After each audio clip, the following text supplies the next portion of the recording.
Doctor in the TARDIS.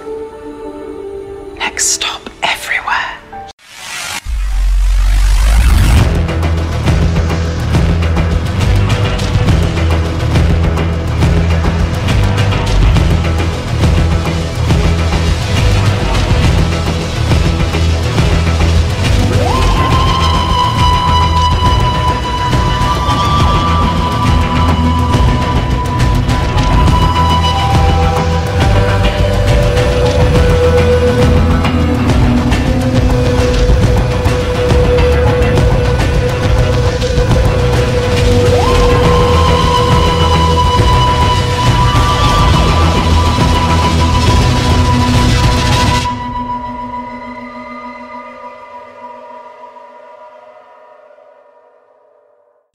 Again, everyone. Welcome back to Next Stop Everywhere, the Doctor Who podcast. I'm Charles Skaggs, back in the TARDIS once again, ready to talk some Doctor Who, or in this case, the Sarah Jane Adventures once again, with my favorite partner in time, everyone's favorite partner in time, Jesse Jackson. How you doing, Jesse? I am great, Charles. We before we hit the record button, we both are playing a little under the weather. But we're fighting through it today. Yeah. You've been staying up a little later than normal. Yes, I have, and for good reasons. But yes, I am. But I have done my homework. I watched this episode of the Sarah Jane Adventures. Lots to talk about, and I'm excited to visit with you as always. Well, I'm as always ready to visit with you, of course. As for me, I'm playing with a cold that I somehow picked up starting Thursday, so I'm hoping that I can rebound from this before Thursday, because we might be recording a second Next Stop Everywhere episode this week. So, yes, we will be. But for this one, here at episode 149, we're going to talk Death of the Doctor. And this is the second Sarah Jane Adventures story that we're going to talk about here on Next Stop Everywhere.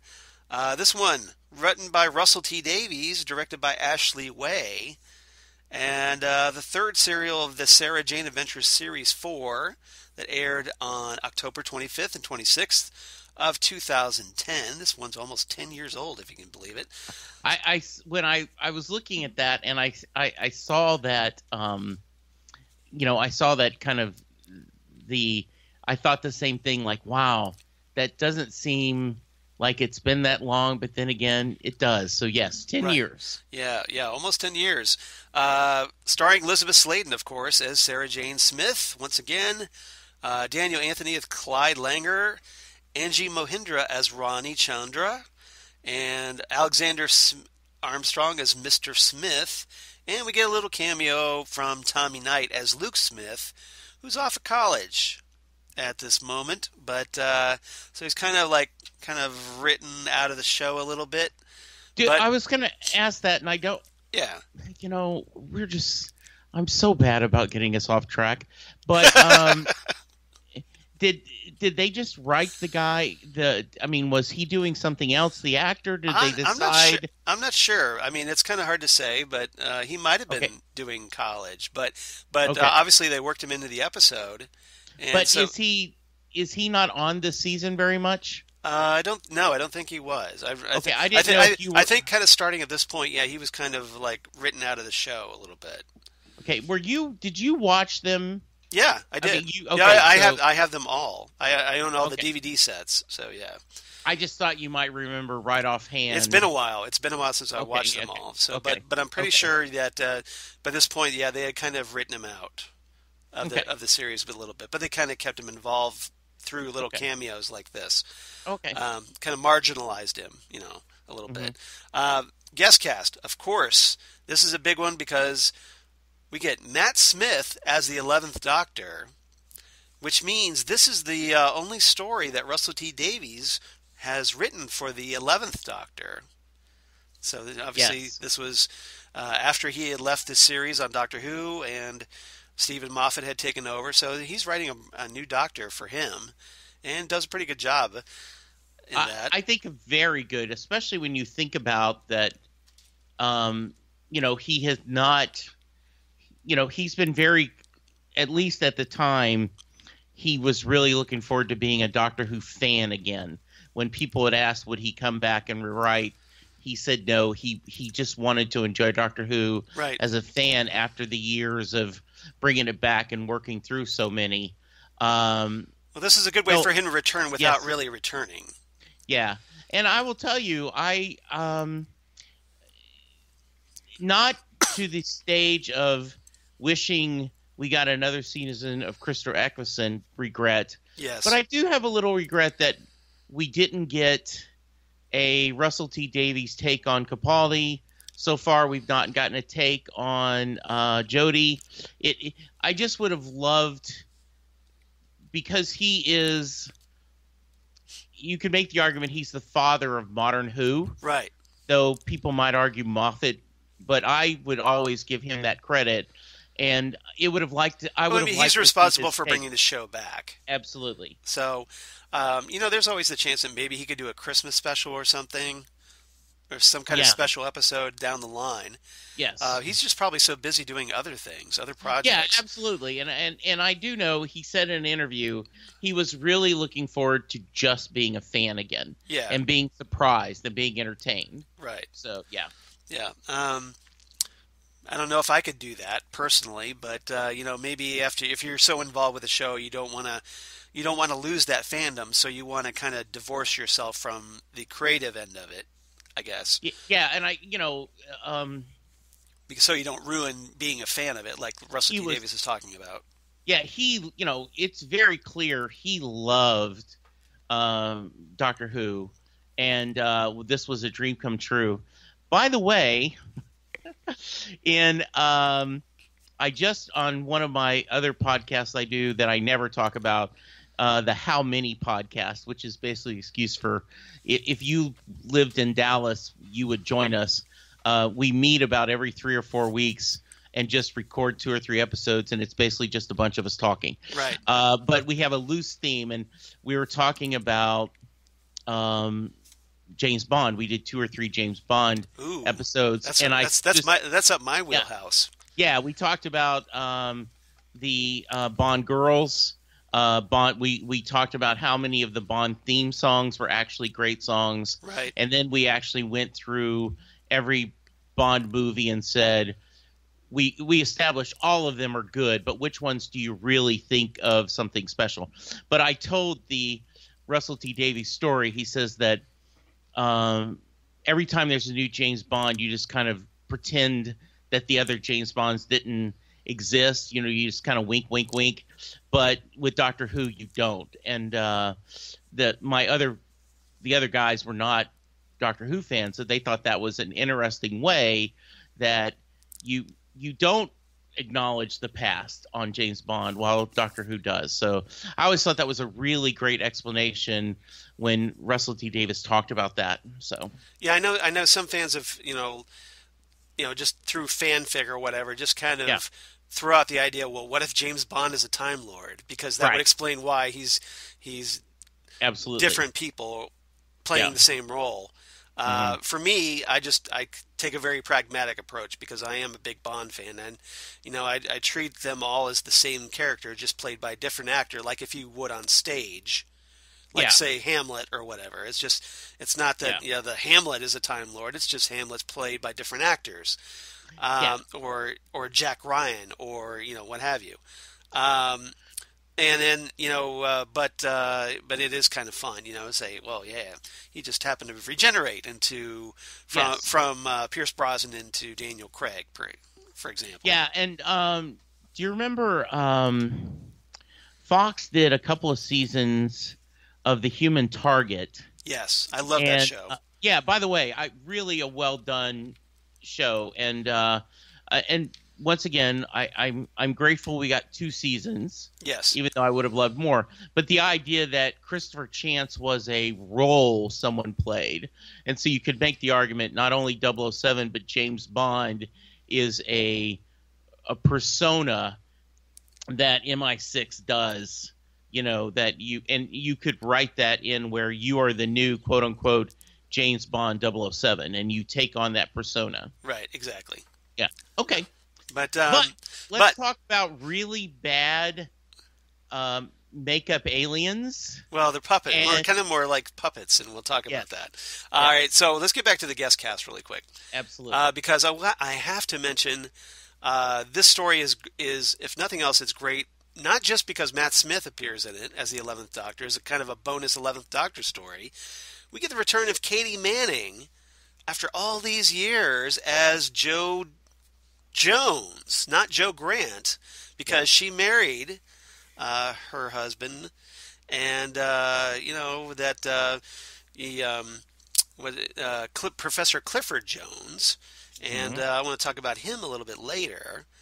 But yeah, so now she's going by Jo Jones, and obviously she's much older. She's a grandmother, as we find out, and then but Katy Manning still brings that kind of kookiness, that little a little bit of hippy dippy charm that she brought to the role as Jo in the 70s during the Jon Pertwee era, and it's great to see her again. She's one of the few classic companions that have returned for the new era, and it was great to see her back as well. So I have a request. Yes. You usually are the guidance missile or the nav guidance system. Missile? Okay. Yeah, nav system on this show. But I have a request. The next time we talk, I would like you to pick a Pertwee Jo Grant episode for us to look at. You got in the mood? Because, we do need to kind of talk about what we're going to talk about next month when you're back. Yeah. So that's I'd love to do a Pertwee story. We'll talk. Yeah, because I don't know a lot about her. Yeah. And so I think we may have talked one episode a while back, but I'm not sure. But anyway, I'd love to do. You'd like to learn more about her? Yes, I would. Yeah, that's cool. I'm always up for that. And we'll be all over that. Also got Finn Jones introduced as Santiago Jones, one of her grandchildren. If he looks a little familiar, well, that may be because, hey, it's Iron Fist, as in Danny Rand, from the Marvel Cinematic Universe on the Netflix series. I thought he looked familiar, but, I'm behind on my Marvel Universe, and so that's good. Or if you've seen him in The Defenders, which, of course, teams him up with Daredevil and Luke Cage and Jessica Jones. Yeah, but it's not gonna happen, but it would have been fun. Right. I've often asked that I wish Jamie's granddaughter, played by the actress from Game of Thrones. I'm drawing a blank on her name now, but Lena Headey. Yeah, no, the nothing Jon Snow. Character. I know who you're talking about. Yeah. And I would have loved him to be a companion. I have this desire for a second. Rose something, I think her name is. Yeah, Rose. I have this burning desire to have a second or third generation companion join the Doctor. That is on my bingo card of wishes of Doctor Who. That would be kind of cool. Yeah. To somebody the progeny of a companion. Yes, exactly. Well, actually, in a way we kind of did because, hey, River Song. Yes. But not really. I get what you're talking about, though. Yeah. And, hey, if you're not a Marvel Cinematic Universe fan, you probably recognize, of course, Finn Jones as Loras Tyrell on HBO's Game of Thrones. Yes. Before he, of course, became Danny Rand. And just very cool to kind of see him here. Yes, much, it was. Much younger. Yeah, it got to be one of his earlier roles, right? Yeah, exactly, because this is before Game of Thrones. So this is a ways back. Again, it's 9 years ago. So yeah. We get the return of Ace Body as Haresh Chandra, Ronnie's dad. Mm-hmm. Jimmy V, who's very notable for Doctor Who. He plays the Grosk, but of course best known as Banakafalada in Voyage of the Damned, where probably I think is his best role on Doctor Who, although he's done a whole bunch of other things. Mm-hmm. Like he was the Mox of Balhoun in The End of the World, for example. And nowadays he's the new R2-D2, taking over for the late Kenny Baker. But okay. so yeah, he's been in The Last Jedi, and he's going to be in the upcoming Star Wars movie, The Rise of Skywalker. Oh, okay. So our Banacafalata kind of moving up in the world there a little bit. We get Lila Rouse as Colonel Tia Kareem, and she's quite the villain in this one. Ooh, Ooh, yes. yeah, exactly. Ooh, yes. And a voice of one of the Shansheath, the lead Shansheath voice, you may recognize because, hey, it's David Bradley, a.k.a. the First Doctor, or William Hartnell, take your pick, from, of course, Twice Upon a Time, or an Adventure in Time and Space, and or Solomon in the Matt Smith's episode Dinosaurs on a Spaceship. I thought that was his Voice. I thought that was his voice, and I thought that was pretty cool. Or, hey, Filch on Harry Potter, no big deal. Yeah. Or He has a great voice. Game of Thrones. So, yeah, he's always fun. And so it's very cool to kind of see. So, in a way, we kind of have two doctors in this story, unofficially. Unofficially. Unofficially, but that's kind of cool. Obviously, before that happened on the show. But very cool guest cast. And I do have some trivia before we get into our main topics. Good. Really quickly. The scene where Clyde asks the doctor about how many times he can regenerate. And he makes this one comment about, I can do it about 507 times. Contrary, of course, to the original 12 that we thought before Matt Smith's final story and the time of the Doctor. Yeah. And at the time, after this came out, there was a little bit of controversy in Doctor Who circles because everybody was like, wait, the Doctor can regenerate 507 times, but canon. Yeah. And then Russell T. Davies had to kind of go back and say, I was just kidding. It was a joke. Yeah. Yeah. The Doctor was kidding. I was kidding. Everybody calm the F down. Yeah. And I remember there was a lot of, it was a joke. As we were losing Tennant and getting Matt Smith, there was a lot of, how many regenerations does he have left? How many regenerations does he have? Does the new Doctor regenerating from the hand, does that count? And blah, blah, blah, blah, blah. Yeah. So, having a little fun with it. Just a little bit. Yeah.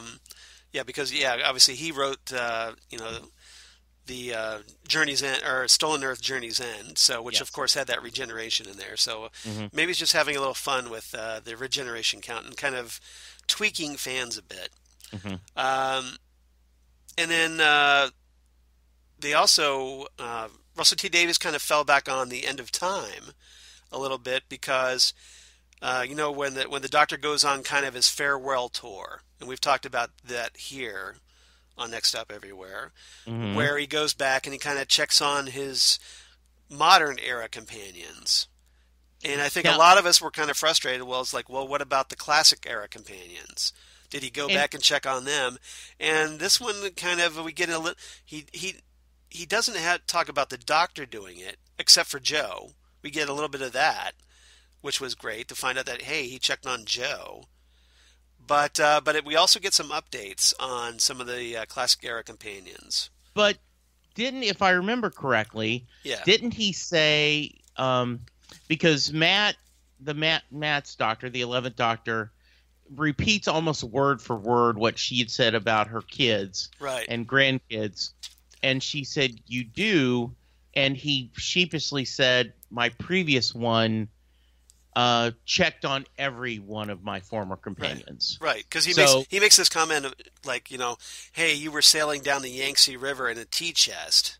Yeah, and she's like, he thought she was just making general comments, and then she goes like, wait, I sailed down the Yangtze River in a tea chest.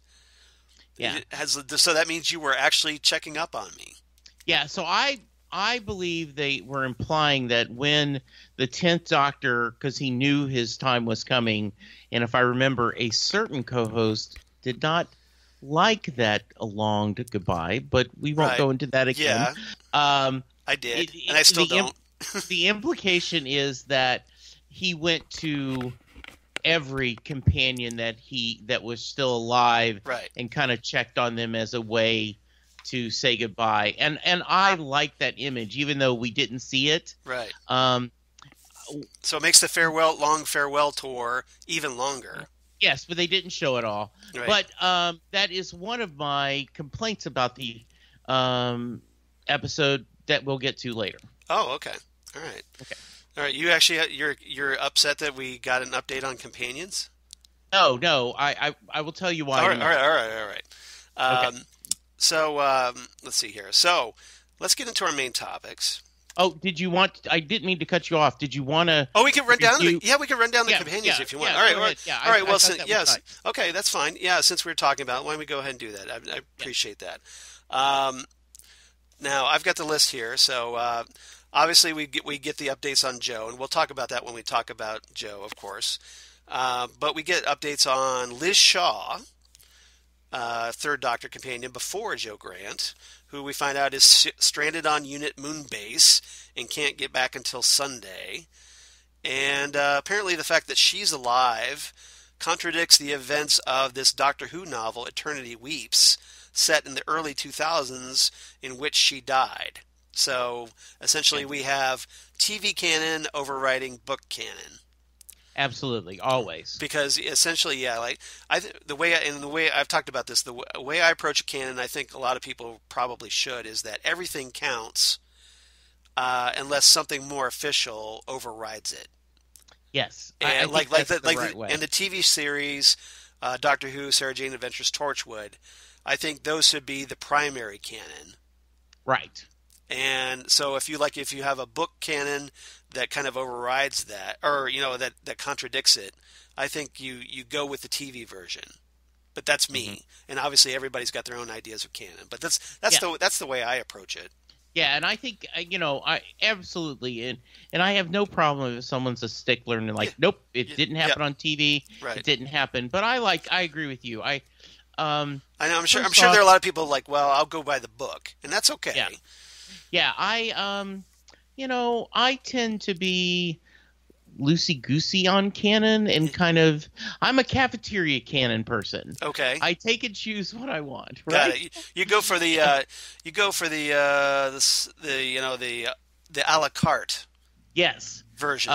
Yes, absolutely. Got it. If I like what the book and the audio drama says, I take it. If I don't, not going to count it. I'm going to, this looks appealing, I'm going to take this. This looks Yeah. appealing, I'm going to take that. This one, not so much, I'm going to leave that one alone.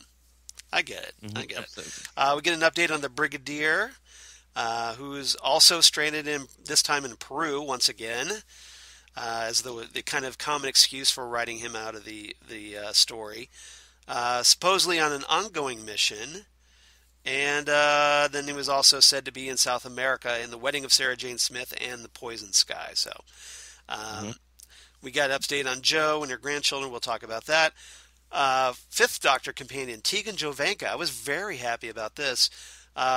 She's an Australian companion, and we've learned here that she's fighting for Aboriginal rights in Australia. So that's cool. Yes.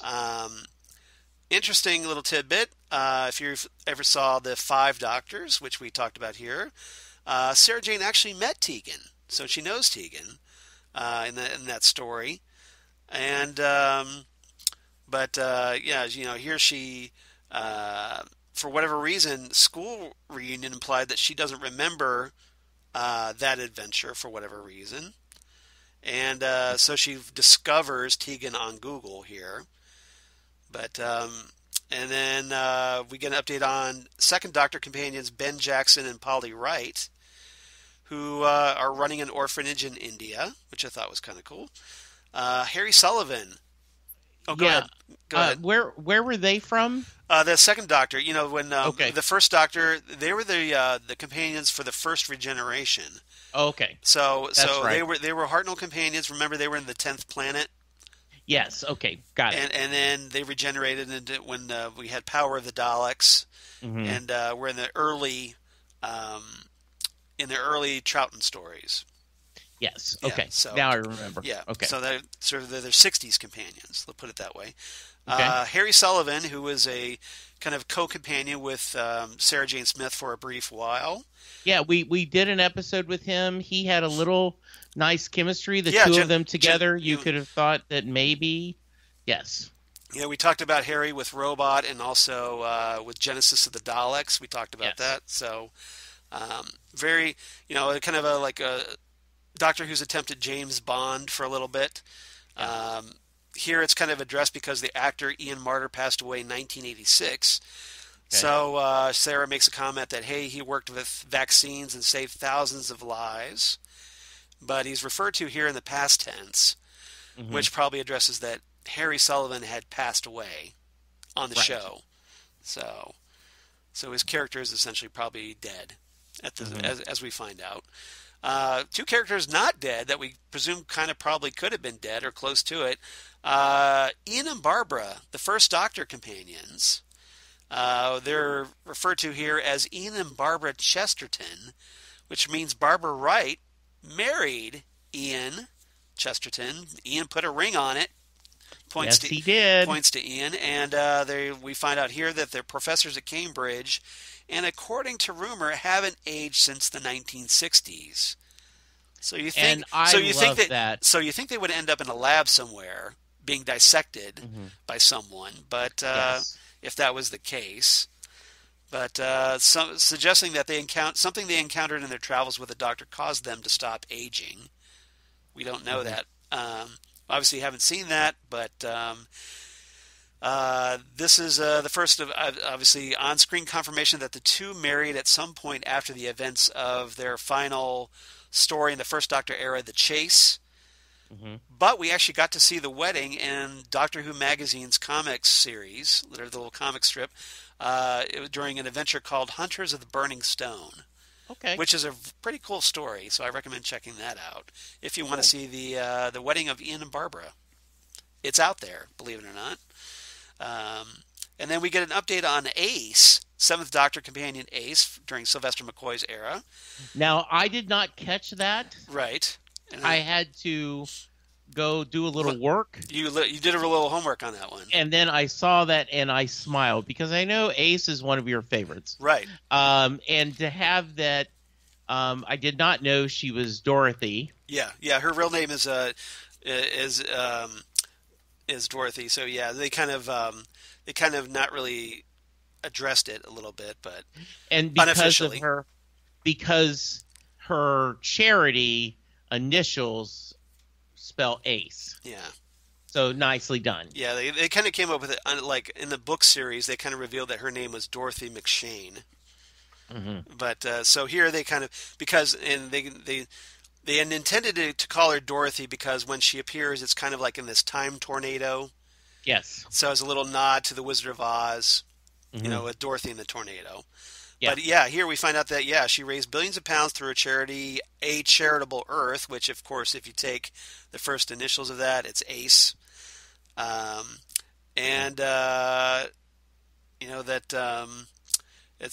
It's pretty cool that, Russell T. Davies later indicated that had the series continued, he had intended to reintroduce Ace in a future storyline. Oh, dang it! So we almost got Ace on the Sarah Jane Adventures. Okay, that sucks. Yeah, that does suck. But again, obviously, the major suck is that Elisabeth Sladen passed away from cancer. Absolutely. But yeah, it's just one of those things that sadly we didn't get. Yeah, because cancer sucks. And yes, and I will tell you, cancer. Absolutely. There was that feeling again watching this. As much as I loved the episode and smiled at a lot of the fun in it, there is the sadness of every time you see Elisabeth Sladen, that we no longer have her, and way too young, too young. Yeah, and obviously by this point, she has the cancer. We just don't know it. Yeah, because the word hadn't gotten out. And it's very heartbreaking. I think. Absolutely. All right. But let's try to talk about something a little more upbeat. Please do. All right. So let's go into our main topics. And obviously, I do have a theme this week. Yay. Actually, a double theme. All right. So hopefully you can pick up on it. Topic number 1. Smith. 2 themes in honor of the 2 companions. Oh, I see what you showing did there. up. I see what you did there. Okay. Topic number 1. Smith and Jones. Yes. So I had to use that title because we get Sarah Jane Smith and we get Joe Jones. And very nice tongue-in-cheek. Yes. To the tenant. Right. The tenant and Martha reference. So I love that. Yep. All right. And so obviously, we're going to talk about Sarah Jane and Joe, and might as well talk about the 11th Doctor as well in this segment because the 11th, both of them have to get used to a new doctor because they haven't seen the 11th Doctor before. And the 11th Doctor kind of catches up with Joe and has to awkwardly tiptoe around the fact that, hey, I just let you go off and be married and then kind of walked out of your life forever until this point. So, that's a little awkward. So, but so I want to get your thoughts on Sarah Jane and Joe and the 11th Doctor. What do you think of this grouping in this story? So I really loved seeing her back. Right. She was a little ditzy. You mean Joe? Yeah, Joe was. Yeah, and I guess that was by design because she even talked about that. Right. That she's she kooky. stayed the same. Yeah, she's a kooky. Yeah, there's kind of a goofball a little bit. So that's why I want to go and visit another an episode to kind of see that. I liked it. I thought I don't know if I liked Matt Smith saying that you look like someone baked you. Right. Yeah. That was it seemed a little uncharacteristic. Yeah. A little harsh. Yeah. Yeah. Though I am not. Well, she did just come off of calling him a baby. Yes, that's true, and so it worked in that case. Yeah. I'm not a fan of the collagen in the face. Yes. I'm always struck by that. Yeah. I really liked seeing the Joe back. I love how quickly her and Sarah Jane clicked and bonded. Because they had never met. They had not. And I kind of love specifically Joe's everyone is beautiful. And she has such a love of life and of people. And that came across very, very well. I liked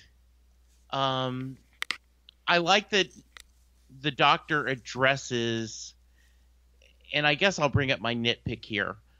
And it's not a nitpick, it's a kind of sigh.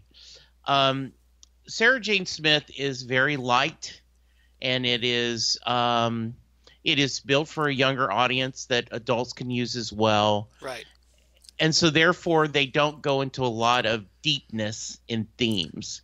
And I would have liked that either Moffat or Russell T Davies to have devoted an episode to the theme of former companions and the effect of leaving the Doctor did to their lives. But, Matt Smith's character, always forward. It's how he has to live. Right. And so I get that, and I'm glad they acknowledged it.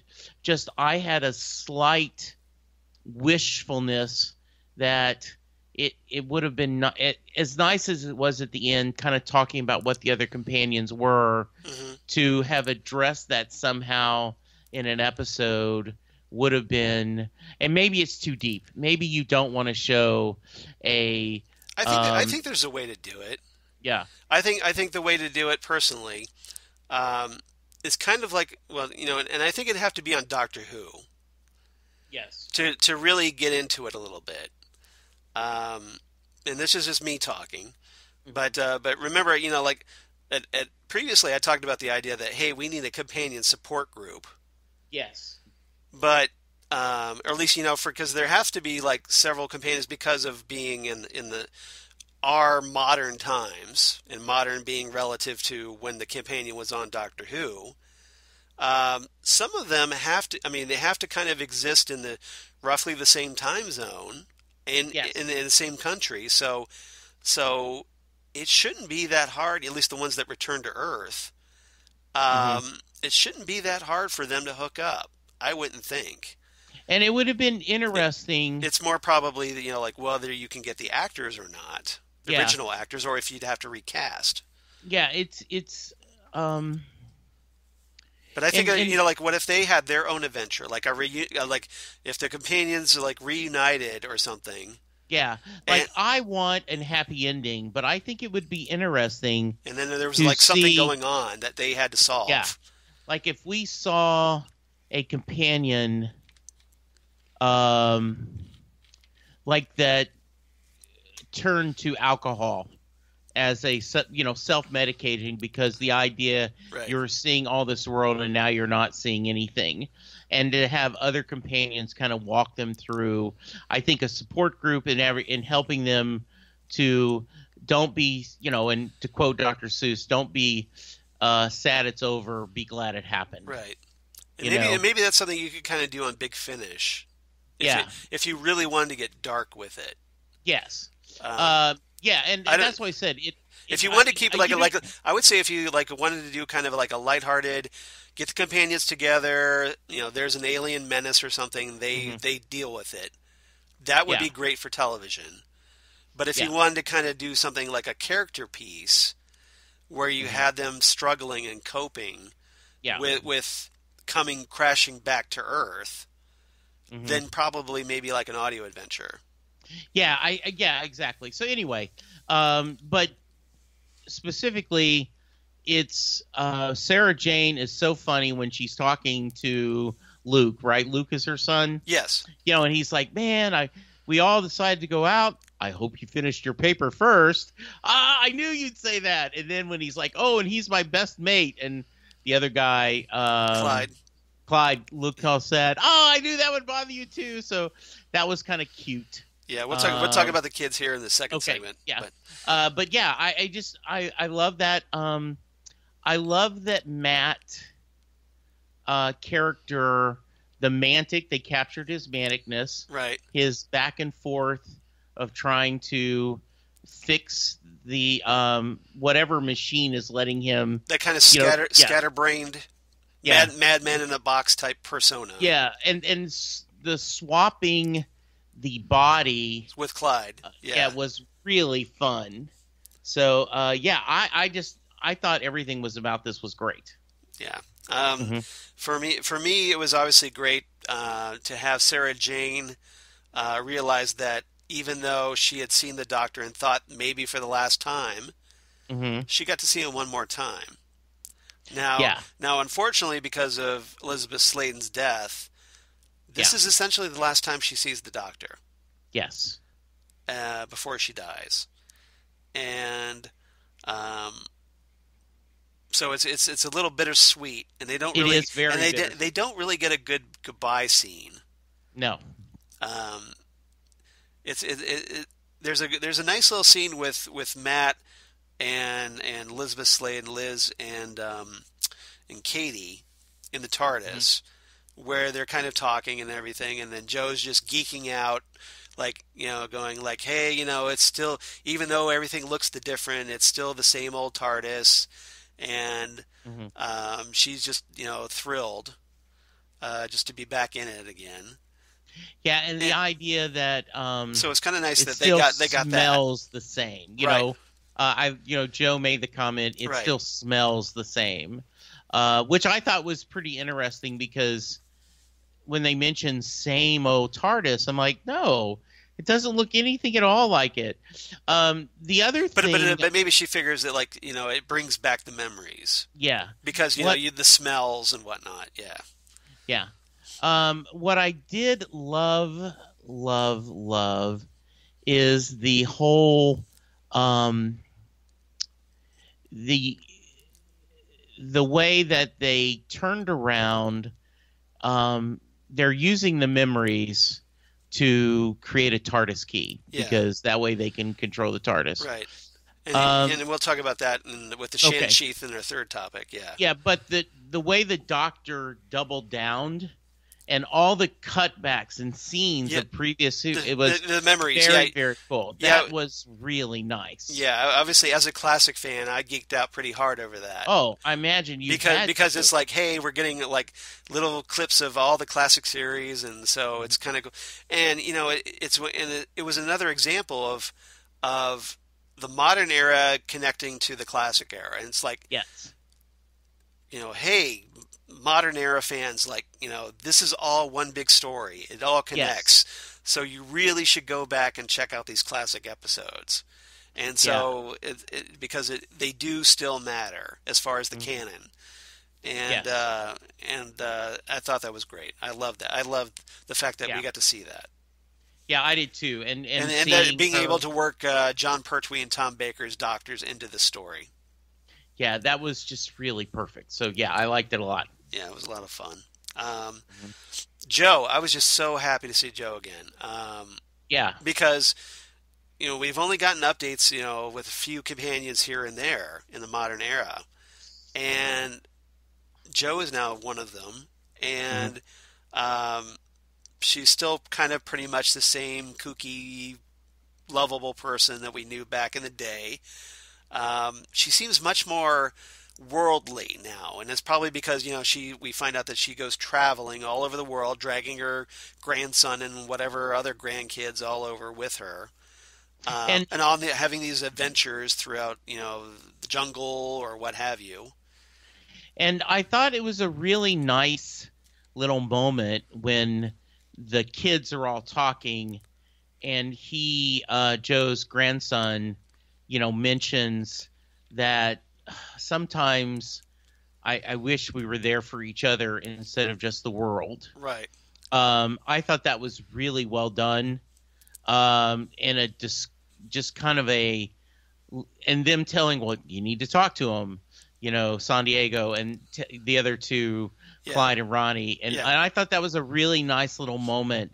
And then when Joe's off again, and he looks and he goes, sometimes it's easier just to say than it is.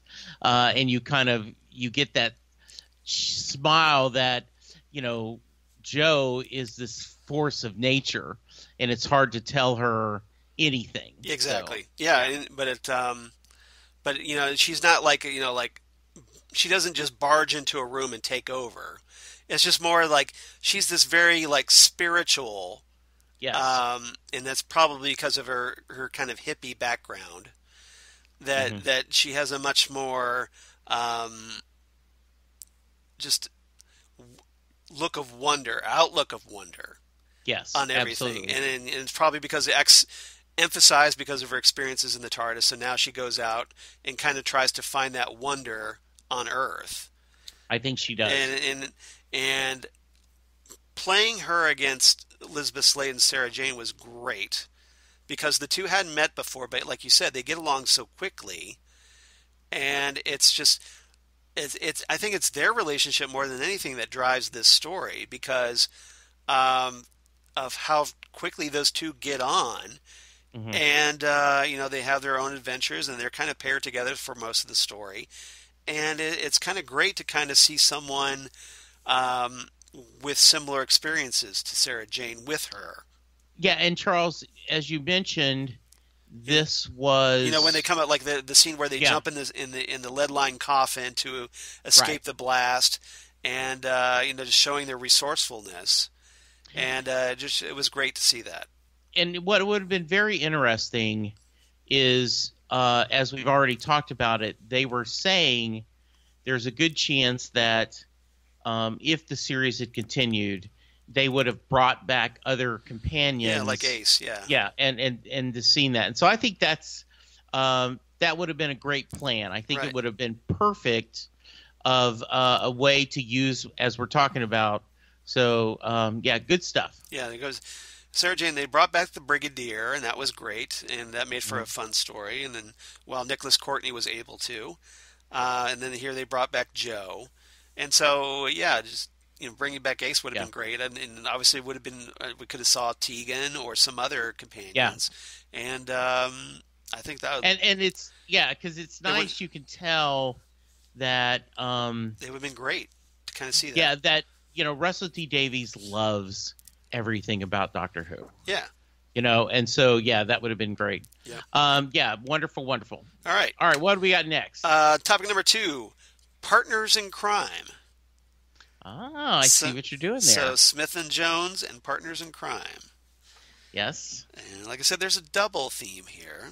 Yes. All right. So this here, I want to talk about, obviously, the kids. I want to talk about Clyde and Ronnie.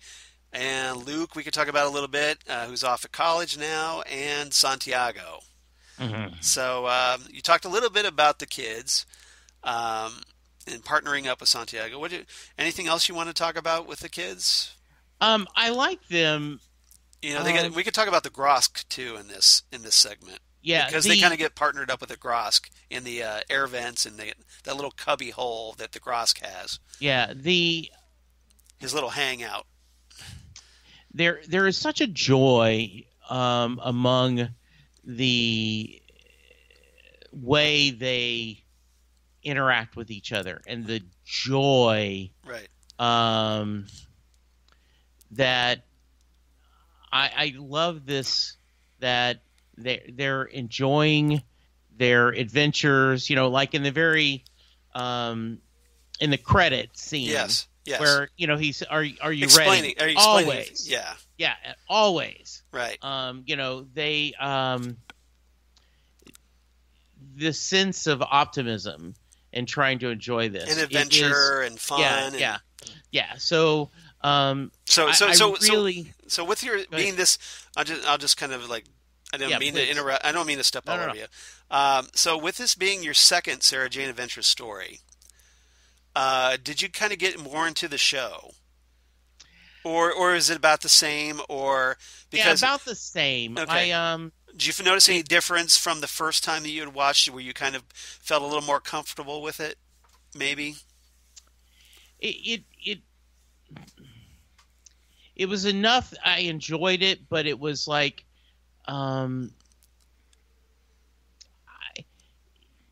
it isn't. There isn't enough in it to make me want to see more. Okay. Like the story was good, but it wasn't that. Did you appreciate the kids maybe? Because I like hey, I like the kids from before, and here they're a little older now, and and I am a fan of a couple of Harlan Coben, who writes great mystery novels, did a series of young adult mysteries, and I really liked all the books and the stories. And then John Grisham does a series of young adult novels as well with this Theodore Boone, kid detective. So, and I really like those. I just think this was a little light for me to want to go deep dive on it. Okay, all right. Yeah. You like the way we did it here with just addressing the Doctor stories? Yeah, and if there was another one you said... maybe some monsters from Doctor Who. Yeah, like if you said, hey, this one is good, Jesse, I'd want to try it. But we still have the Brigadier one we could talk about. Yeah, I think that would be good. I just didn't want to... Yeah. It wasn't enough... Yeah. I just want to kind of give you a taste. No, I'm glad you did, and not enough to make me want to go. Sometimes it is. Sometimes you are. Right. But other times you just kind of go, that was enough for me. Okay. Now. But you still like it better than Class. Oh, God, yes. Much better than Class. Which is a shame, once again, right? Right. Is that an understatement? Yes. Yeah. How was your... Yeah. Are you feeling... Like when you watched it, when you went... Okay, I would watch this on my own, or is this you're watching it because it's set in the Doctor Who universe and you're curious to see what from the classic era or the modern era is going to show up. Is that why you watched it, or I think I watched it. I think I'd be lying if I said I didn't watch it primarily because of its connection to Doctor Who. okay? For me, the big selling point was Sarah Jane. Yeah, Like you're spinning, it was essentially I treating it as like, okay, it's a Doctor Who spinoff, which it is. yeah. And Sarah Jane has her own adventures, so it's like, okay, Sarah Jane's got her own adventures, and okay, if she has to have these kids along, okay. And so I checked it out, and just it's a very fun show. It kind of reminded me a lot of like when I watched Nickelodeon in the '80s. Mm-hmm. A lot of the Nickelodeon shows that were on at the time. So I was okay with it. Okay. Lori and I watched them together. We enjoy them.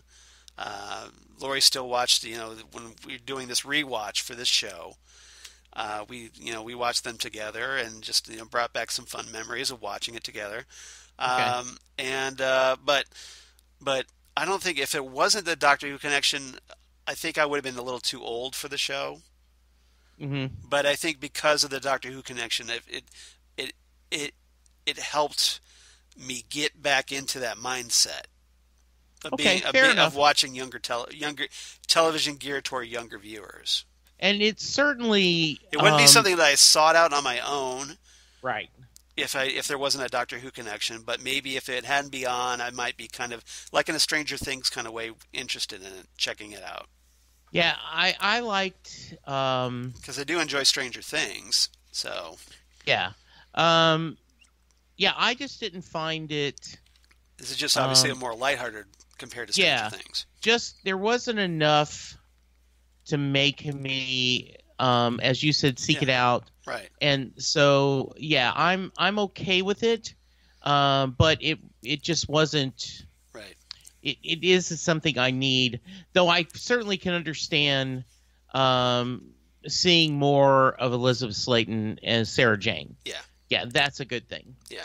And okay. That's never a bad thing as far as I'm concerned. No, absolutely. All right. Topic number 3. Yes. Journey's End. Ah. So Smith and Jones, Partners in Crime, and Journey's End. So obviously, they're Doctor Who episodes titles. Yes, they are. And they just also happen to be written by Russell T Davies. Nice. So a little double connection here. So right. Good. So yeah. In this here, I want to talk about Colonel Tia Kareem and the Shancheeth are baddies for the story. Now, obviously, they're not guys in makeup. They're essentially puppetry, or what is what they kind of term in Britain as pantomime. The way these are depicted here. The vulture-like Shancheeth. So we have Russell T Davies coming up with another alien based off of an Earth animal. This time, vultures. Yeah. So HR puffin stuff. Yep. I mean, it looks very much HR puffin stuffish. Right. And I guess not that reference isn't at all slightly dated. Yeah, and if I was back at the age it was when I watched HR Puffin stuff, right? I probably would have enjoyed it more. The puppets, right? And we just talked about Farscape, yes, on our other podcast, yes, the Phantom Zone, where we are talking about Krypton. So there is kind of a little bit of a puppetry Farscape thing going here. Yeah, and it's just not well done at all. Yeah, it's not. It's definitely not a Jim Henson production. Let's put it that way. No, and I think that's one of the reasons why I think I wasn't more drawn into. Oh, I should see more of these. Is I have to get past the really fake-looking alien. Yeah, like the scene where the puppet is playing the harp. Yes, you're like, God, that looks horrible. It does. That looks like it. It does. Now, Colonel Kareem. Yeah. Awesome villain. You liked her. She was really well done. Right. She had that very ooh, you're an evil bitch. Yes. Well, and at first you're like a very matter of fact unit. Right. Soldier. Very. Yeah, and then the truth comes out. So she counterbalance the puppets well. Right. So it made it so that it was good enough. She made the horrible puppets more credible of a villain. Yes. Yeah. I think so too. And I thought she did a good job. Right. Really liked her. And then we find out essentially that their plan, if you want to call it this, is to use Joe and Sarah Jane's memories to reconstruct a TARDIS key so that they can get into the TARDIS that they've captured from the Doctor and then use that to go through time and space and kind of interfere with timelines so that people don't die. Yeah. That's the plan. Yeah. And Kareem just wants to get off Earth. She's bored with it. Yeah. Yeah. So, not the most elaborate plan. But again, it's a kid's show. Exactly. So I was happy with it. It's better than some of the Dalek plans. Yeah, that's true. I just didn't. It was hard to get past the puppet. Right. I also had a little bit of issue that, and I realize there's budget reasons and everything, but there should have been more people if this was truly the Doctor's funeral. Right. There should have been more people there. Yeah. A story with that premise should have been depicted a little more broader in scope. Yeah. Yes, I agree. And I did like the fact you should have brought in like Torchwood. You should have brought in the whole thing. And the idea that I also thought that Sarah Jane and Joe were very like, I just don't think this is true. Yeah. I'm glad they covered that. Yeah, they're like they were naturally skeptical, and then once they find out that the other was also skeptical, they thought that was great and they hugged. So and I it was a little bit the villains dying the way they did. They caused it themselves in a little bit of panic. So I thought that was just enough gruesomeness that if I'm a young person watching it, like, love that kind of, that little. I'm getting to see something I normally wouldn't be allowed to see. Yes. Yeah. So I thought it was great. Yeah. And that's always great if you're a kid. Absolutely. Yes. Something that makes your parents uncomfortable is always a good thing. Mm-hmm. When you're a kid. It usually means you're watching something pretty good. So, yeah, exactly. Exactly. Anything else about the story before we move on? No, I like I said, I liked it. I would have. I think it was perfect for what it wanted to do. Right. And my only regret is I wish we could have seen more companions in the Doctor Who proper. Yeah, I agree. Okay, but at least we got this. Yes, absolutely. I'd rather have this than nothing. So exactly. Yeah. All right. Do you have any lines from the episode that you liked? I do have a couple. All right. Give me a. Yeah. Let's hear it. I liked. There was a lot of good discussion where, and specifically when we talked about this already, where Sarah Jane and Joe talk about the Doctor says, "Hello, Sarah Jane," and Sarah Jane goes, "Doctor," and Ronnie's like, "That's the Doctor," and Joe like, "What Doctor? The Doctor? My Doctor?" And Sarah, "Well, he changed his face. I know that, but into a baby's?" Yeah. And then the Doctor comes back. Yeah, Doctor. Go ahead. Do you have that line? Imagine it from my point of view. Last time I saw you, Joe Grant, you were what, 21, 22? It's like someone baked you. I know. Yeah. Yeah. I kind of chalked that up to Russell T Davies getting a little too carried away. I think that was a little too harsh, maybe. Yeah. But again, Joe did say that, they made a comment about Matt's appearance, so yeah. I guess it does come off as fair, but I don't really want to see that. Yeah. The other great scene is Joe going, if they're lying, that means the doctor's still alive. Her and Sarah, embrace. Right. And Sarah's like, yes. And then you hear Matt Smith's voice from Clyde. Of course I'm still alive, Joe. I thought that was obvious. Catch up, which is such a 11th Doctor line. Yes, exactly. It was perfect. So how about you? I got a few lines here that you didn't cover. You already covered the one about the baby, Matt's doctor looking like a baby. Mm-hmm. 11th Doctor, where he's talking to Joe and Sarah on that alien planet, and he says, "I'm traveling with Amy now, and Rory. They got married, so I dropped them off on a honeymoon planet, which isn't what you think. It's not a planet for a honeymoon. It's a planet on a honeymoon. It married an asteroid." So, which led to one of my favorite lines is Joe going, "So you've got a married couple in the TARDIS?" Right. And the doctor, Mr. and Mrs. Pond, he's so proud. Yes. And Joe, I only left you because I got married.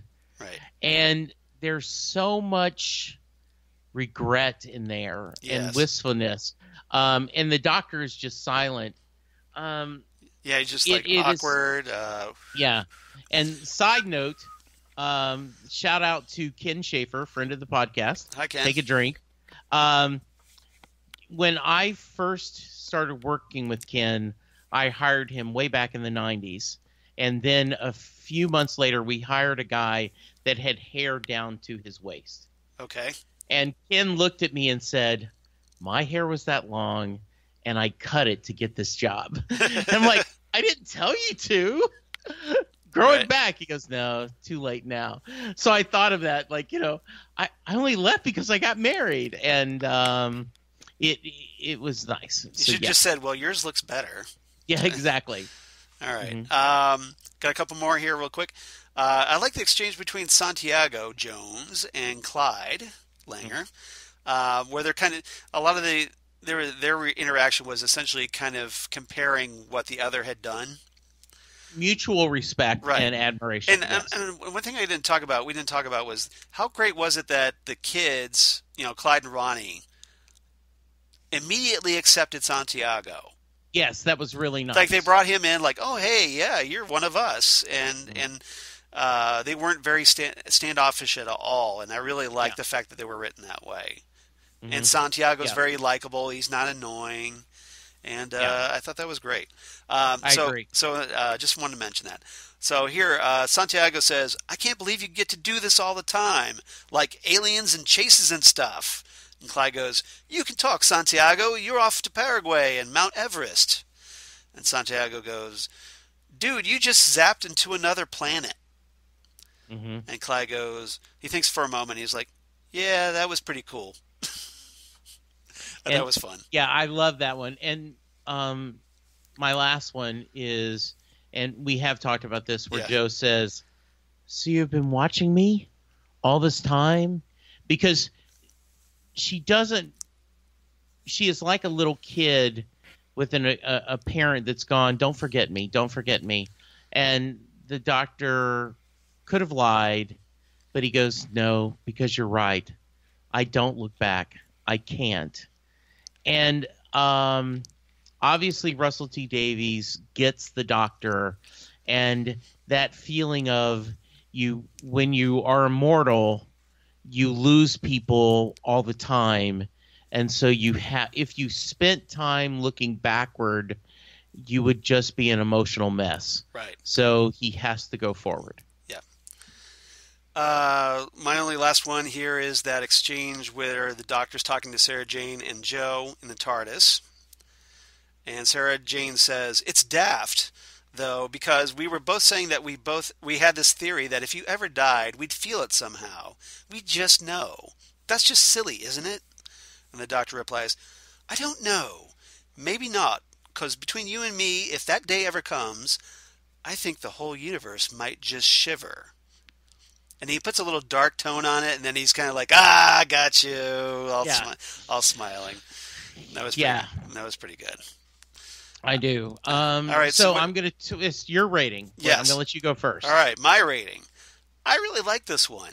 I really love the fact that Matt is in there. written by Russell T Davies and Joe Grant, and it's great to see her with Sarah Jane. And I think it works. This one works a little better, in my opinion, than the Tennant story. I give this one 9 out of 10 memory weaves. I like it just a little less than you. Okay. I give it 8.5 sailing tea chests. Oh, that's good. Yeah. Nice. This was good, and this was nice, and very clever. I'm now looking forward to. We still have the Brigadier episode. Yes, yeah. We should look at that. So I'm looking forward to that. All right. Awesome. All right. Reverse the polarity. We're running a little long because we had a lot of trivia to talk about. Yes. So I'll just try to sum this one up really quickly. We're going to go back as we reverse the polarity, the neutron flow, back to 1973 with The Green Death. Yes. And this was the 5th serial from season 10 in 1973, written by Robert Sloman. And this is Joe Grant's final story on classic Doctor Who, where we have the Doctor preparing for this visit to Metebelis 3, where Joe reads about the mysterious death of a miner in an abandoned coal mine in South Wales, and the miner who was doing a monthly inspection emerges dead and glowing bright green. And Joe takes the opportunity to meet acclaimed local environmentalist and Nobel Prize winner Professor Clifford Jones. Yep, that's the guy she's gonna marry, y'all.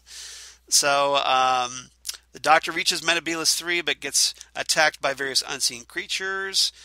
Returns with only a small blue crystal to show for his misadventure. And that blue crystal, of course, plays an important part because that turns up in his final story, Planet of the Spiders. And, nice. Yeah. But essentially what in this one, we find out that there's like these giant maggots, and they're spreading this poisonous green death infection. And they find out that, hey, the reason they're doing this is because they've been mutated at this chemical plant, Global Chemicals, and which just happens to be under the control of Boss, a megalomaniacal supercomputer that runs the company, basically mind controls its employees and key staff. And so they deal with that. Clifford Jones comes up with a cure for the green death infection thanks to an accident of Joe's where she spills something on one of his slides. And so essentially Joe accidentally creates the cure to solve the green death. And the Doctor and Sergeant Benton, because units involved with all this, of course, they scatter the fungus, which kills the maggots. They take care of the computer. And then they hook up with a celebration because Joe and Cliff announce that they're getting married. And the Doctor gives his blessing, gives Joe the blue crystal as a wedding present. Of course, later on he has to get that back from her. But since this means the end of Joe's travels with the Doctor, he is visibly upset and quietly slips away. As Joe and Cliff dance at the celebration, the Doctor drives Bessie off into the sunset alone. Yeah, I had read that I guess he was a little unhappy, it seemed, losing her. Don't know why. Right. The implication, why they decided to go that. Well, it's just kind of like the unit team was breaking up. Yeah, so, yeah, good stuff. And it's probably why the next season was John Pertwee's last. And the unit team kind of broke up. The era was over, essentially. Because by this time, Roger Delgado, the first master, had passed away in real life.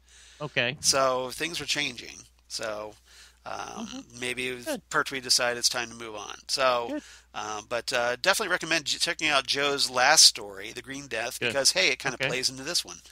All right. Listener feedback. I know we have something from Holly. I have that ready. All right. Why don't you read Holly's? All right. Hey, Charles and Jesse. Another fun Sarah Jane Smith adventure. I forgot that Luke was away for this episode, but nice to see him make an internet call. Of course, Unit would show up, but the way they delivered the news that the Doctor died, I think raised Sarah's disbelief. Unit sure used a chunk of change for upgrades. Another thing to make Sarah Jane believe the Doctor is alive, no TARDIS. It was nice to see Joe Grant again. The meeting went better than Sarah Jane and Rose. I admit that I felt sorry for Jo that the doctor didn't come back to see her. Way to go, Clyde, spying on the Shansheath. Right. Interesting way for the doctor to reappear, but leaving Clyde in a world of possible trouble. Got to love the Grosky for helping Rani, Clyde, and Santiago. The doctor explaining to Jo why he didn't come to her made sense. The doctor trying to answer Clyde's regeneration questions had me chuckling.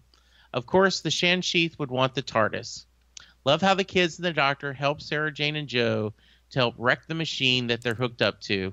Love the ending with an update on former companions. I'll wrap it up here. Holly from Wisconsin. Yay. Yay. Thank you, Holly, as always. It's always great to hear from Holly. Ooh, and we might be hearing a little bit more from Holly. We might. That's a tease, Charles, but yes, there is. A little bit down the road. So just stay tuned. More on that later. Yes. We also got the return of Hannah Scarapa. Hi, Hannah. Hi, Hannah. With a very big... just decline that. Apparently, somebody's trying to call me. All right. Sorry for that. So she writes back in with a Death of the Doctor review, and it's a big, long one. Okay. So, Hannah, you got to give me a break here. I'm a little sick, so I'm just going to skim through this. We're just pick parts of it. Yeah, we're just going to hit the highlights. I apologize profusely on that, because normally I love to read all these intact. Greetings, Charles and Jesse. Once again, we return to the land of spin-offs with the Sarah Jane Adventures with the second and unfortunately last episode to feature the Doctor, this time played by Matt Smith. I just could not avoid partaking in this discussion. Let me start off by saying that although David Tennant is my favorite, I owe my existence as a fan to Matt Smith. Nothing wrong with that. I dig Matt. I say this because I discovered Doctor Who through a 2011 radio interview with Matt many years ago, when the show was formally promoted in the States. In the interview, Matt explained the concept of regeneration and how it allowed for the show's, at the time, 47-year history. His interview was supplemented with a clip from the 11th Hour, where the Doctor pleaded with Amy to believe me for 20 minutes. Yeah, that was a good scene. It would be a long time before I would properly introduce the show, as I caught Let's Kill Hitler by chance one day over a friend's shoulder. That had to be interesting. Let me just say that episode is not at all friendly to newcomers. I agree. Yep, it is. That's a fair statement. But the 11th Hour is, so you should check that one out if you're a newcomer. Right. But needless to say, I felt that I was intrigued instantly. When he left the show, I was gutted, and it took me a long time to like and accept Peter Capaldi afterwards. Needless to say, I hope to one day attend a convention with Matt Smith as a guest to thank him personally for introducing many of us, quote, daft Americans, unquote, to this wonderful show and community. Now into the subject of the story itself. While I prefer the prior crossover, this one is still loads of fun to watch. It's a Whovian buffet featuring Sarah Jane Unit, Joe Grant, the Doctor himself, more passing references to the past than I can count, and loads of archival footage from the respective eras of John Pertwee and Tom Baker. I think that this episode serves as a perfect introduction to Classic Who for the youngsters. That being said, having seen the Season 10 box set trailer, I'm surprised that Katy Manning hasn't been asked to do a spin-off about Joe's various adventures. I know, that was a lot of fun recently. She's talking about the Blu-ray set, the new Season 10 Blu-ray set that's coming up. Okay. As I'm pretty sure that the Who connection alone would allow for higher ratings than what Class got. And she talks about how she was surprised that David Bradley was the voice of the Shansheath. Thought that Katy Manning was brilliant in the episode. Liz Sladen, as always, is wonderful. She applauds Russell T Davies for his ability to write for Doctor Who that he didn't personally create. And she does have a few nitpicks, she says. First being, what did the Colonel really have to... Did the Colonel really have to join forces with the Shansheath? I'm sure that this Doctor would have had more than happy to take her on a trip to in the TARDIS had she just asked him very nicely, given her unit connection. Also, regarding the rumor about Ian and Barbara not aging, mentioned by Sarah Jane at the end of the second part, and this is all caps. So, are they immortal now? Question mark, question mark, question mark, exclamation mark, exclamation mark, exclamation mark. RTD, you can't just drop a bombshell like that and leave us hanging. What on earth happened during their travels with the first Doctor that caused this? I need an explanation from Big Finish. And in parentheses she says, and a crossover with Captain Jack. I see what you did there. Trying to work him in because, hey, they're all immortal, right? Yes. Let's see. She recommends some audiobooks, Who-related audiobooks. One, first of which features the Ninth Doctor and Rose Tyler, called Winner Takes All. Takes All is written by Jacqueline Rayner. I've read that, actually, the hardback novel of that. Okay. And she says the story feels nostalgic, and she recommends that. The second recommendation she has is The Secret in Vol 13 by David Solomons, which features the 13th Doctor, Ryan, Graham, and Yaz. I haven't read that one. Okay. This one is targeted at younger readers, but the writing is by no means unintelligent. There are plenty of Easter eggs for Classic Who fans, even a cameo of Tom Baker's scarf. But the biggest of them all comes in the form of the book's narrator, as it is the one and only Sophie Aldred, a.k.a. Ace. That's cool. She does an excellent job with the entire cast of characters, and sounds like she really recommends it. So, let's see what else. Sorry for the long email, but I look forward to hearing your thoughts on this story. I hope that you enjoyed it as much as I did, and look forward to future discussions. As always, best regards, Hannah. Awesome. Thank you very much. Yeah, I apologize for just completely chopping your email to shreds, but this was really long. So forward it to me so I can read the whole thing. Okay. Well, it's on our Gmail account if you have access. Oh, okay. But if you don't, I can forward it to you. I never can remember the password, so tell me offline. All right, I'll tell you offline, and that way you can get the password and you can have access to this. Very nice. All right. So if you want to be like Holly and you want to be like Hannah, please do. You can write to us at Next Stop Everywhere SMG. That's Next Stop Everywhere SMG for Southgate Media Group at gmail.com. Or you can reach us on Twitter at Next Stop SMG on Twitter. Facebook, of course, Next Stop Everywhere, the Doctor Who podcast. And on Instagram, you can reach us at Next Stop Everywhere podcast. Please check those out. Yes. Jesse, where can they reach you on the interwebs? Well, I can be reached on Twitter at Jesse Jackson DFW. You can hear me talk about comic books on TV on the Fandom Zone with a certain Charles Skaggs as my co-host. We are currently discussing Krypton. That is looking very good. If you are not, Krypton ratings are down a little bit. If you love Doctor Who, you should check this out. It's a really well done series. Yep. You can hear me talk about music and Bruce Springsteen on Set Listing Bruce, the Bruce Springsteen podcast. And check me out on Facebook at Jesse Jackson in Louisville, Texas. Charles, how about you? They can reach me, of course, at Charles Skaggs on Twitter, at Charles Skaggs on the Instagram. Facebook, of course, Charles Skaggs in Hilliard, Ohio. And my blog of geeky things. Damn good coffee. And hot.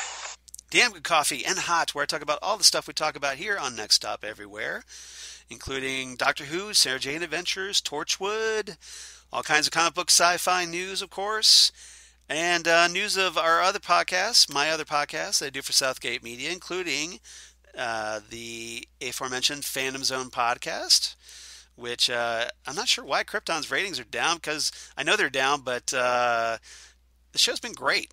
I think it's better than season 1, and very cool. It just needs to get the word out, I think. And But other than that, Ghostwood, the Twin Peaks podcast I do with Zan Sprouse, wife of comic book artist Chris Sprouse, where we talk about all things Twin Peaks, David Lynch, etc., etc. And Titan Talk, the Titans podcast, which we'll be kind of getting back to because, hey, Titan Season 2 starts in September 6th, which is just less than a couple months away. And so we'll be back in Titan's Tower before you know it. So please check that out. Other than that, next time on Next Stop Everywhere, episode 150 of Next Stop Everywhere, episode 150, where Jesse and I are going to talk The Stolen Earth / Journey's End. The big companion reunion of the David Tennant era. And we thought that would be a fun one to talk about on episode 150, which is also just happens to be Next Stop Everywhere's 5th anniversary. So if anybody has any thoughts about the Stolen Earth / Journey's End, please write in and do it quickly. We're going to try and hurry up and get this episode posted because here just a few days from now, we're going to record this.